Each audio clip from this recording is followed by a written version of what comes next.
Next topic is vision. There was a quick story about decathlon where you take a rifle and shoot it, and these Olympic athletes, they can hit a target very close.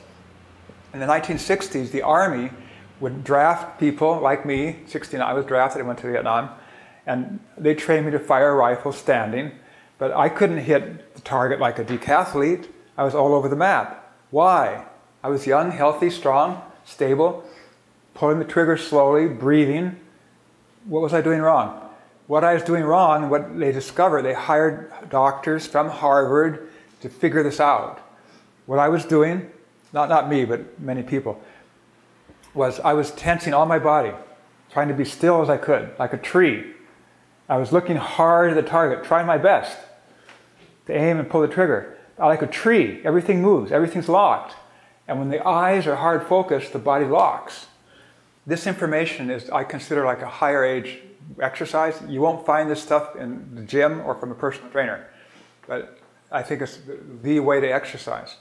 So what they discovered was the decathlete has every joint loose. Every joint is loose, except the gun is not moving.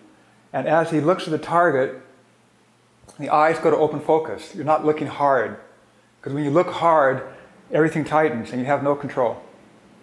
So if you watch closely, any professional basketball, baseball, tennis player, as they shoot a basket, throw a ball, they have this kind of defocused eyes, because they know if you're going to throw to first base a ball, or the pitcher throwing to the home base, to the catcher, you don't have these staring hard eyes because you won't have control. There'll be too much tension in the joints. You want loose, flowing joints.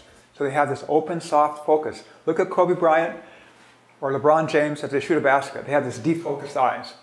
They're not looking at the basket. So when you exercise, if your eyes are hard focused, you're grinding your joints. You're making yourself older. You're aging yourself.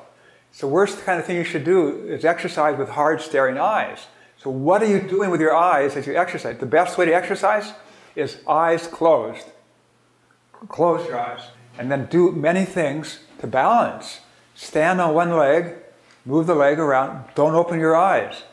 I did this for many years, a co-routine like this, every day, twice a day. But the big mistake I made was I would lose my balance, I'd open my eyes. As soon as I opened my eyes, I lost my kinesthetic sense. I went back to visual dominance, I tightened down. So now I blindfold myself or make sure, take some time every day, walk blindfolded, walk backwards, exercise with the eyes closed, and you build good posture, good balance. Maybe I want to strengthen my ankles, so I'll close my eyes and jump. Or walk in place, lifting the knees high, holding, stabilizing the other leg. Go slow, raise the knees high. But with the eyes closed, because this gives me the ability to strengthen the balance of the ankle. See how unstable I am? I soften the foot, I become more stable. I use the talus. But my tendency, I want to open the eyes now because I'm struggling, but I don't let myself. So I struggle to keep my balance good as I grow older.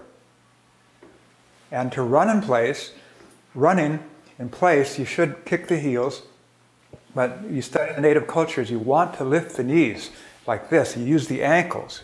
Running is about the ankles. So if you're going to run in place like Nelson Mandela did in prison an hour a day, you don't want to run in place like this.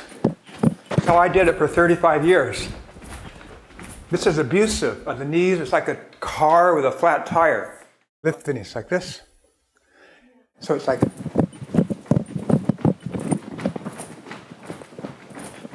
lifting the knees, lifting the knees, lifting the knees, using the ankles, balancing with the ankles.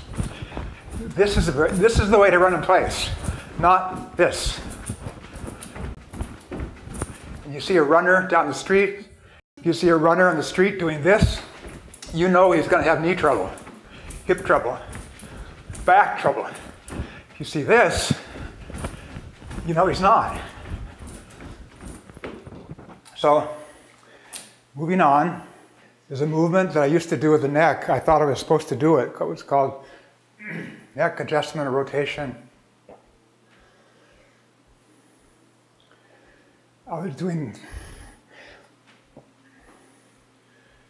This is a whiplash of the neck. I did it with my eyes closed. And I did it fast. And this is a movement we should never do. Like taking a ball on a string and whipping it.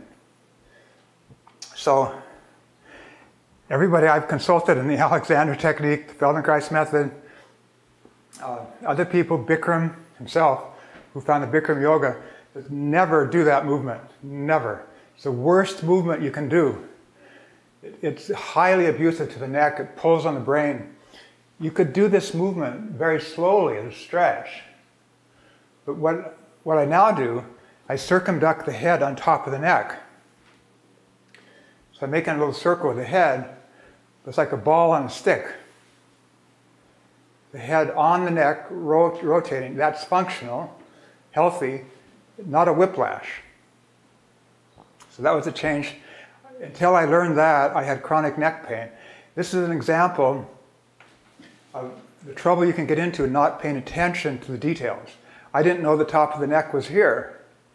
And so I thought, to make the head in a circle, whatever I thought, I could do it from the chin. So I was making a whiplash of the chin.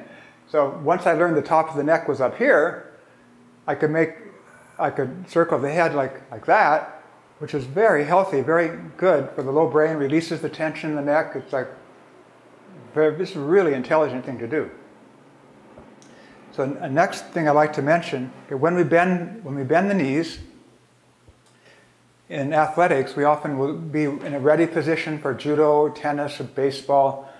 The butt naturally will stick out behind us.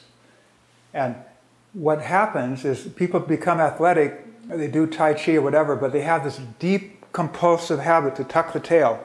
So they tuck the tail as they bend the knees. You see the difference? This is what you do not want to do.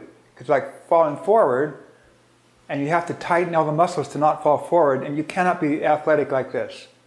You have to have a pelvis to be athletic, because it's the biggest, strongest part of the body. And so for many years I tucked the tail. I was doing an exercise and I put the hands here, which allows the tail to be tucked. But if you put the hands on the hip joints, push the hip joints back, this teaches you how to bend the knees. So in your exercise routine, I would recommend do this. Put your hands on your hip joints. Stick the butt out. It's so important to learn this. Every time you bend the knees, stick out the butt, counterbalance, the spine is straight, spine is long. You could be like this for 10 minutes, comfortable. I could be like this for a long time, but like this, 2 minutes and I'm toast. So this is basic biomechanics of exercise. The material presented here is for information only. It summarizes the main tools that I have personally used for about 25 years as a Feldenkrais teacher. I've worked with many clients with serious medical issues and other people, and I found these ideas are safe and simple, they're effective, but common sense dictates that you need your doctor's permission. If you have any questions, if there's any pain, you shouldn't do a movement, you should always be gentle, go slowly. If you have any doubt about the safety of a movement, respect that and don't do it. You can see a professional teacher of movement, an Alexander or Feldenkrais teacher. These people are very good. They've studied posture for a lifetime. You can trust them, and they can look at you, and in a glance, they can tell you what is going on in your body and what you need to do particularly to help yourself.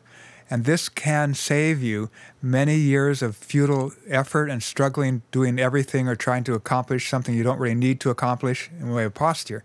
When you have a professional, experienced person looking at you and you follow their advice, it can save you lots of effort and time.